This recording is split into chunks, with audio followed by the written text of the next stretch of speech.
legends in the building. Like, comment, subscribe. So we're going to be talking about Anthony Joshua and possible opponents fight in the summer. And we know that he's been going back and forth with Dillian, the body snatcher Whyte. And at some point, I don't think they've come to an agreement on the numbers. Anthony Joshua is notoriously lowballing Dillian, the body snatcher Whyte, which he's done before. It's a tactic that some boxers do. So if they don't really want to fight that person, they make an offer that's so ridiculously low that they can say, well, we offered him the fight, he didn't take it. But the thing is, you should pay a fighter what they're worth. Now, if you think the fight's worth that, fair enough, business is business. But at least try and meet in the middle. And if you can't meet in the middle, meet 3/4 of the way to the middle. Don't just be stingy and just be greedy. You know, at the end of the day, you both need each other, because these are both coming off losses. Joshua off 2 versus Usyk, Whyte off a knockout loss to Fury. So you both need each other, and obviously you both need each other to sell the fight. So it'll be great PR, you know, bad intentions number 2. But if that fight falls through, according to Sporting Icons, Eddie Hearn has probably potentially lined up Jarrell Big Baby Miller, the pharmacy store. And basically, I think, according to Sporting Icons, he was saying that Jarrell Miller owes a lot of people money. So possibly that's one way to recoup some money back off Big Baby Miller by having him fight Joshua. Now, a lot of people were interested in that fight when it first came up, and the press conference was brilliant. The back and forth between Joshua and Big Baby Miller was hilarious. And Big Baby Miller can sell a fight, and obviously Joshua bulked up in size for Big Baby Miller, but obviously he popped the whole pharmacy store. So by him popping the whole pharmacy store, they had to find a new opponent, and instead Andy Ruiz, 6 weeks notice, because he just already fought Dirinchenko, and basically he was in shape, he was ready. But Joshua shouldn't really have ever took that fight, because even though he thought he could beat Andy Ruiz and he was a credible opponent, remember, this is the guy that went 12 rounds with Joseph Parker for the WBO title, and arguably people say that he beat Joseph Parker, but because it was on home soil in New Zealand, that they gave the decision to Parker.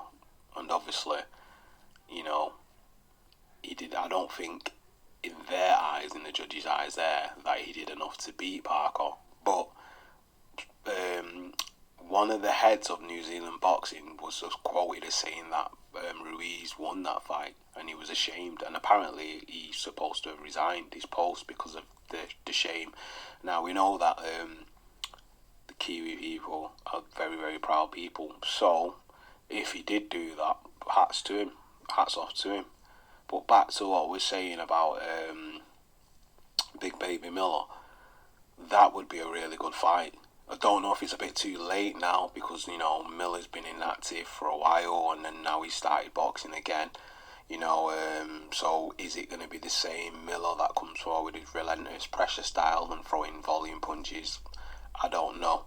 But if it does take place, the build-up, the PR would be absolutely brilliant, and also the gloves are off would be absolutely brilliant as well.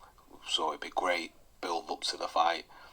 I think they could sell the fight to the fans, and it would be a good fight, regardless of where it is, to be honest. Also, do I think he should get the fight? Well, it comes down to 2 things. Is he going to actually take the fight serious and not buy the whole pharmacy store and take every illegal substance known to man to fight Joshua? Because fair enough, you know, he was trying to get an advantage, which was an unfair advantage to beat Joshua, but maybe that goes to show that obviously his relentless style and being as big as he is and being over 300 pounds and throwing as many punches as he punches, the punches that he throws, that obviously it's not natural for somebody that size to be able to move that quick and do all that stuff at that size. So he probably was on stuff before that anyway. Regardless, he just never popped. But obviously, because it was a world title fight and it was a unified title fight, that obviously because it's wild on the put sanction specific procedures in, he had to go through that rigmarole. Some people were saying that he actually took all the stuff so he would pop because he didn't want to fight Joshua. But I don't know. You know, you're selling a fight. You're a boxer.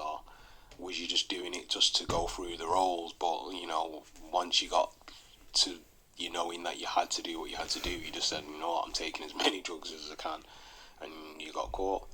Maybe it was his handlers, his trainers, his whatever, and they gave him something that he shouldn't have had. But who knows? We'll never know. We're just speculating.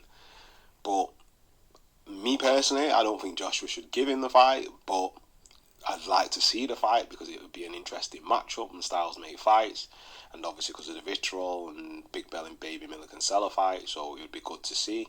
But personally, from the aspect of fair play and common decency, you shouldn't have got the fight. Anyway, that's another one from Knockout Legends. Like, comment and subscribe.